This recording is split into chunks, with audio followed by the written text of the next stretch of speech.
Hello there, everyone. Today we're doing another creepypasta reading that a certain Hyoko sensei requested that I read. Both the author and the requester will be listed down in the description below. Not gonna lie, I kinda have to do this because Hyoko sensei kinda fixed my computer for me in a sense, so I kinda owe him. In any case, let's get started with the horror, the humanity, and the depraved story called Don't Stop at the Empty Pizza Hut. The author says, as a special Halloween treat, here's an original creepypasta they decided to write for no particular reason.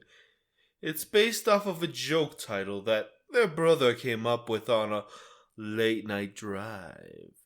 The story seemed to form itself in its head, almost automatically, and I felt almost obligated to write it down, regardless of how stupid it was. Anyway, here's two versions of the twisted tale for your listening/reading pleasure. Have you ever driven by a small restaurant in the middle of nowhere? To save money, we decided to avoid the turnpike and take the back roads. It was meant to be just a fun little road trip to pass the time. And that's exactly what it was. Until one of my tires suddenly blew out on a small pothole-riddled rural road. "Damn it!" Steve shouted. "I don't want to change a tire this late at night. It's too dark and cold. Plus, it's super creepy out here."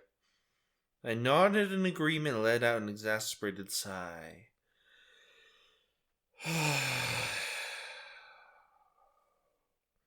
Yeah, these things always seem to happen at the worst time. The car rattled down the road for a bit as we tried to find somewhere to park. The road was small, and unless we pulled into the grass, we'd been blocking the street entirely.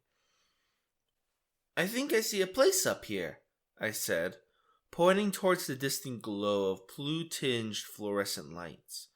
"Oh yeah," Steve replied. "I see it." After another minute, we were pulling into the dark, abandoned parking lot of a small, empty Pizza Hut. I could still feel that familiar chill begin to creep in as I peered through the darkened building's dusty windows. "Weird," Steve said. "What's a Pizza Hut doing all the way out here? It's one of those old-style buildings, too." I hadn't noticed at first, but he was right. The building looked straight out of the 90s with its red hut-style roof and white logo on the side. Regardless of how I felt, I still had a tire to change. I parked the car at the far end of the lot, and me and Steve went to work. We grabbed the jack and spare tire from my trunk of my old sedan and began lifting up the car by clumsily turning the jack's crank. "You've done this a few times before, haven't you?" Steve asked. "Yeah," I replied. "I've had more than a few tires blow out on me. I'm always bad at getting new tires in time." "You dumbass," Steve said with a chuckle. "Shut up, stupid it." Steve cut me off with a sudden slap on the shoulder. "Dude," he whispered in a hush but frantic voice, "there's someone watching us." I quickly looked over towards the Pizza Hut and felt my gut suddenly churn. There was a man in an old-timey Italian chef outfit standing outside the restaurant's front door, complete with a tall white hat. He stroked his curly mustache curiously as he stared out at us. "Oh, hello," he said in a jolly voice, saturated with a cartoonish Italian accent. "How are you doing?" Fine, I stammered, unsure how to react in this strange situation. "Why don't you come inside?" he asked, gesturing towards the door. "I'll make you a pizza." I shook my head to decline his offer, but Steve seemed entranced by the man.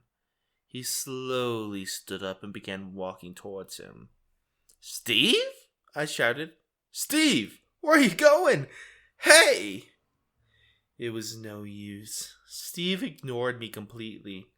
The Italian chef guy opened the glass door as he approached, and smiling led him inside. The chef turned to me as he followed Steve into the restaurant and shot me a quick wink over his shoulder. Thunk!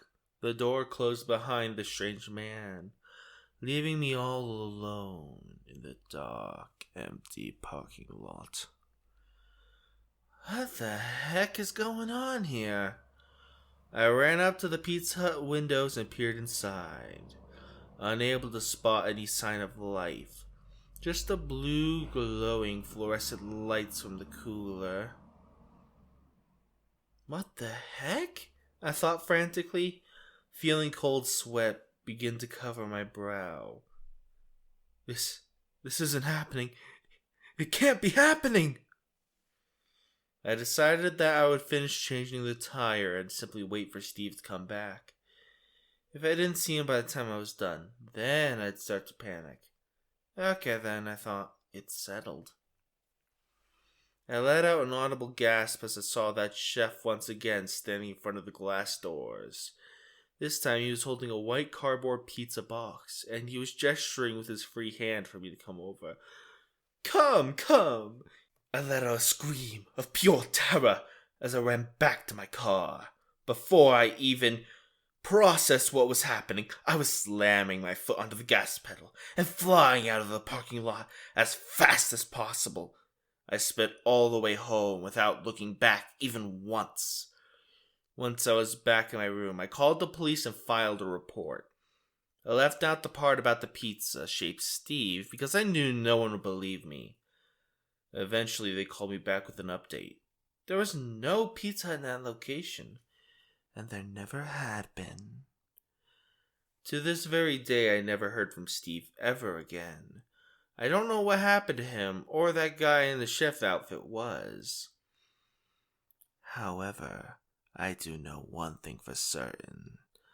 I will never, ever step inside an empty Pizza Hut ever again.